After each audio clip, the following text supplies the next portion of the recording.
এই যে আমরা স্যার যে শিক্ষকদের বলছি, আমি বলি রাখি এই ভিডিওর মাধ্যমে যে শিক্ষক যারা আছেন আমাদের ক্রীড়া যত খেলাধুলা যেভাবে পরিচালনা হচ্ছে না, এটা তো একটা ব্যাকসাইড।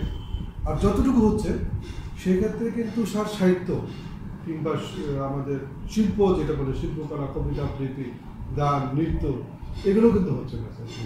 এগুলো যদি আমরা বাৎসরিক একটা প্রোগ্রাম আয়োজন করি, অর্থাৎ শিক্ষা প্রতিষ্ঠান আয়োজন করি, এটা কিন্তু চর্চাটা বেড়ে যাবে তখন। অবশ্যই পারবে।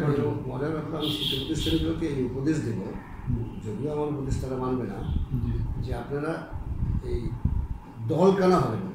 আপনারা যখন সাহিত্য নিয়ে কোনো অনুষ্ঠান করবেন, সংস্কৃতি নিয়ে কোনো অনুষ্ঠান করবেন, সৃজনশীল কোনো অনুষ্ঠান করবেন, তখন সেই স্তরের মানুষকে সেখানে ডাকবেন, সেই অনুষ্ঠানে তাদেরকে অতিথি বানাবেন, তাদেরকে তাদের কাছ থেকে মূল্যবান কথা শুনবার জন্য তাদেরকে একটা প্ল্যাটফর্ম প্রদান করবেন আপনারা। এই প্রতিষ্ঠান প্রধানদের আমি এই অনুরোধ করবো, তা না হলে আপনাদের সন্তানরা বিকলাঙ্গ হয়ে যাবে, মানসিকভাবে বিকলাঙ্গ হয়ে যাবে। আপনি আসলে অনেক সুন্দর করে গুছিয়ে কথা বলেন স্যার। আসলে আমি মনে করছি গতকালকে একটা আলোচনা করলাম স্যার, আপনার কাছ থেকে আমরা কিছু নিতে পারি নিয়েছি, এখন এই নেওয়ার সময় এসেছে। আমরা আর আলাপচারিতা দীর্ঘায়িত করতে পারছি না স্যার। ঠিক আছে, অনেক ধন্যবাদ। জি স্যার, আসলে আমরা এখানে শেষ করতে যাচ্ছি স্যার। ঠিক আছে, তো সেক্ষেত্রে আপনাকে আরেকটি বিষয় বলি স্যার, যে একজন সম্পাদক হিসেবে স্যার আমাদের শুধু পার্বতীপুর একটা মানে যে সাংবাদিকের যে চর্চাটা হচ্ছে, সাংবাদিকতার চর্চাটা হচ্ছে, আমি মনে করি এটাকে আরও উন্নয়ন করা উচিত। সেক্ষেত্রে আপনারা একসময় পার্বতীপুরে এই দৈনিক পত্রিকা কখনো ছিল না। এই উত্তরের আলো নামে একটা পত্রিকা বের করেছিল হাসান মাসুদ, ভবানীপুর মাদ্রাসার প্রিন্সিপাল, যেটা সাজদুল মার্কেটে ওটা অবস্থিত ছিল। সেটা বিলুপ্ত হয়ে গেছে। তারপরে এই মানব বার্তা আমরা প্রতিষ্ঠা করেছি এজেডএম মেনহাজুল সাহেবের নেতৃত্বে। কিন্তু এই 16-17 বছর ধরে কোনো রকমের সরকারি পৃষ্ঠপোষকতা না পাওয়ার ফলে লস খেতে খেতে মানে ক্ষতি, মানে তার অবস্থাটা এমন হয়েছে যে তিনি আর এই পত্রিকাটাকে, আমরা আমাদের অনুরোধে তিনি পত্রিকাটা টিকে রেখেছেন বলে, কিন্তু আজকে নতুন করে এই পত্রিকাটাকে যদি আমরা করতে পারি, নার্সিং করতে পারি, তাহলে আমি অনুরোধ করব তোমার মাধ্যমে, আজকে আমাদের এই আলাপচারিতার মাধ্যমে এই যে মিনহাজুল হক সাহেবকে, যে পত্রিকাটা আপনি নতুন করে আবার পুনর্জন্ম দেন, এবং পত্রিকাটা যেহেতু একটা অনুকূল পরিবেশ আজকে ফিরে আসছে দেশে, তাহলে এই পত্রিকার মাধ্যমে আমরা নতুন কবি, সাহিত্যিক, সংস্কৃতি মনা মানুষের জন্ম দিতে পারবো, এবং তারাই আমাদের পার্বতীপুরকে আলোকিত করছে। সেদিনের প্রত্যাশা আমরা রইলাম।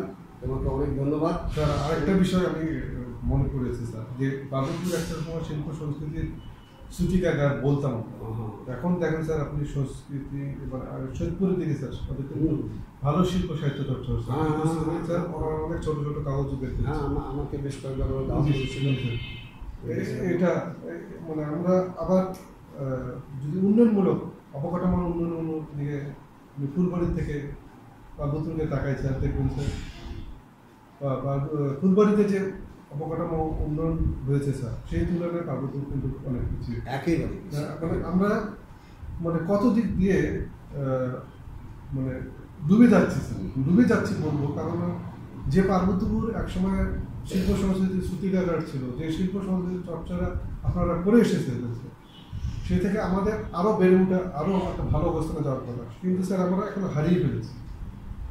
তো যাই হোক, এই শেষ কথাটা এইভাবেই বলে রাখি যে আসলে আমাদের যারা সুধী মহল রয়েছেন তাদেরকে উচিত এই বিষয়গুলোকে নিয়ে আসা, এই বিষয়গুলোকে নিয়ে ভাবা, এবং স্যারদের মতো মানুষদের মূল্যায়ন করে আমাদের শিল্প সংস্কৃতিকে জাগিয়ে তোলা।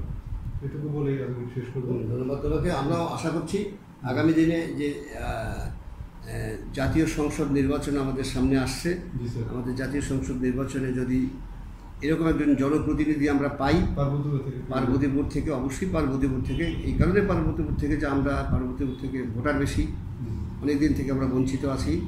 আমরা পার্বতীপুর থেকে আমরা একজন জনপ্রতিনিধি প্রত্যাশা করছি।